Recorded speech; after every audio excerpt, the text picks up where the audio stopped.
Halo teman-teman semuanya, Assalamualaikum warahmatullahi wabarakatuh. Perkenalkan, saya Rini Sutrisna Ersal dengan NPM 2140602040 dari Fakultas Keguruan dan Ilmu Pendidikan, Jurusan Pendidikan Bahasa Indonesia, Universitas Borneo Tarakan, Lokal A2 tahun 2021. Nah, di video kali ini saya akan membahas mengenai Islam dan Iptek. Sebelum kita ke materi lebih lanjut, kita harus mengetahui dulu apa sih sebenarnya Iptek itu. Jadi, Iptek itu singkatan dari Ilmu Pengetahuan dan Teknologi, yaitu suatu sumber informasi yang dapat meningkatkan pengetahuan ataupun wawasan seseorang di bidang teknologi. Berkembangnya globalisasi memunculkan perkembangan-perkembangan baru, seperti munculnya teknologi yang semakin pesat. Berikut ini merupakan beberapa contoh dari perkembangan Iptek. Yang pertama yaitu perkembangan dari ponsel. Dahulu ponsel hanya bisa berfungsi mengirim pesan dan telepon, serta bentuk ponsel yang kecil dan terlihat sangat jadul. Seiring berkembangnya zaman, ponsel dimodifikasi dengan teknologi yang bisa memudahkan keseharian manusia dan hadir dengan tampilan yang lebih baik. Selanjutnya yaitu perkembangan dari Mac Pro. Mac Pro saat ini jadi barang mewah yang merupakan transformasi panjang dari model yang awalnya sangat sederhana. Dan yang ketiga yaitu perkembangan dari televisi. Media massa konvensional yang dipunyai hampir semua orang yaitu televisi juga terus mengalami perkembangan dari bentuk awalnya yang sangat klasik dan sekarang menjadi sangat simpel.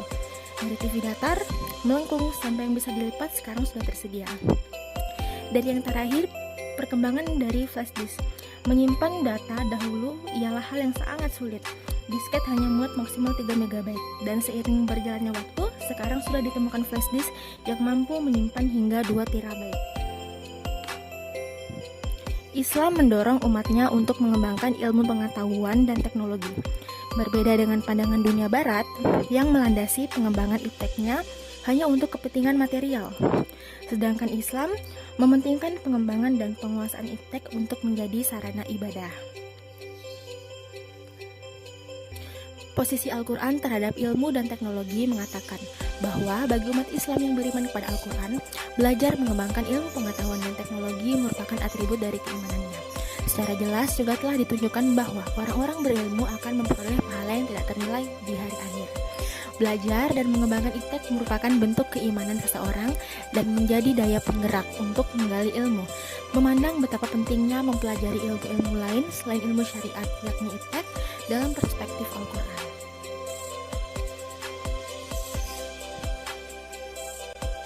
Lalu, apa alasan seseorang muslim wajib mempelajari iptek?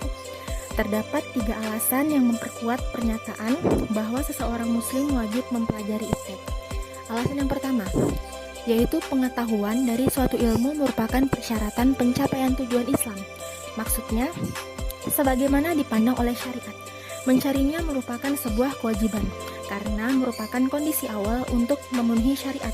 Contohnya, kesehatan badan bagi seseorang dalam suatu masyarakat merupakan hal yang penting. Nah, oleh sebab itu, sebagian kaum muslim harus ada yang mempelajari ilmu mengenai pengobatan. Selanjutnya yang kedua, yaitu masyarakat yang dikehendaki Al-Quran ialah masyarakat yang agung dan mulia. Nah, hal tersebut sesuai dengan Quran Surat An-Nisa ayat 141, yang artinya, yaitu orang-orang yang menunggu-nunggu peristiwa yang akan terjadi pada dirimu. Apabila kamu mendapat kemenangan dari Allah, mereka berkata, bukankah kami turut berperang bersama kamu? Nah, agar dapat merealisasikan tujuan yang dibahas dari ayat tersebut, masyarakat Islam harus menumpukan kemerdekaan kultural, politik, dan ekonomi. Dan alasan yang terakhir, yaitu Al-Quran menyuruh manusia mempelajari sistem dan skema penciptaan, keajaiban-keajaiban alam, sebab-sebab, akibat-akibat seluruh benda dan organisme hidup.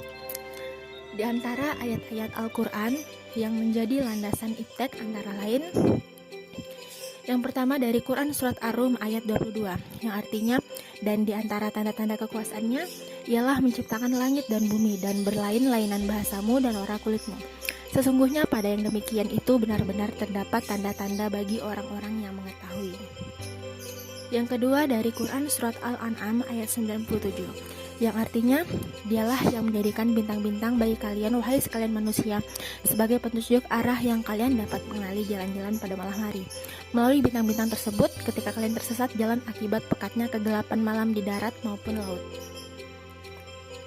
Dan yang terakhir dari Quran surat Yunus ayat 5 yang artinya dialah yang menjadikan matahari bersinar dan bulan bercahaya dan ditetapkannya manzilah-manzilah atau tempat-tempat bagi perjalanan bulan itu, supaya kamu mengetahui bilangan tahun dan perhitungan waktu. Allah tidak menciptakan yang demikian itu melainkan dengan hak. Dia menjelaskan tanda-tanda kebesarannya kepada orang-orang yang mengetahui.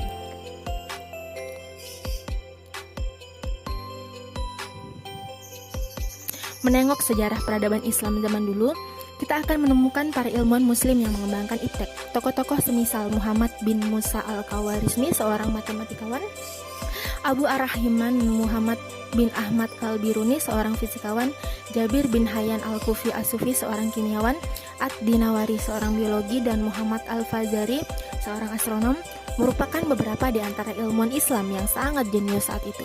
Mereka membaca Al-Quran, mencipta karya, teori, dan penemuan baru yang luar biasa. Jadi Islam itu tidak anti iptek, tetapi mendorong pengembangannya. Dari penjelasan materi pada kali ini dapat kita pahami bahwa Islam sangat mendukung perkembangan dan kemajuan ilmu pengetahuan. Hal ini bisa dilihat dari ayat-ayat Al-Quran yang berbicara mengenai ilmu pengetahuan.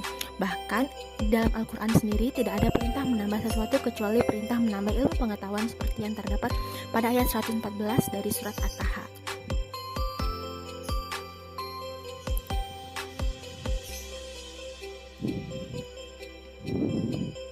Sekian video kali ini, semoga kita semua menjadi muslim dan muslimah yang selalu mengikuti perkembangan iptek. Tetapi satu hal yang perlu kita ingat, sehebat-hebatnya manusia dalam mengembangkan iptek, semua itu tidak lepas dari kehendak Allah Subhanahu wa Ta'ala. Akhir kata, wassalamualaikum warahmatullahi wabarakatuh.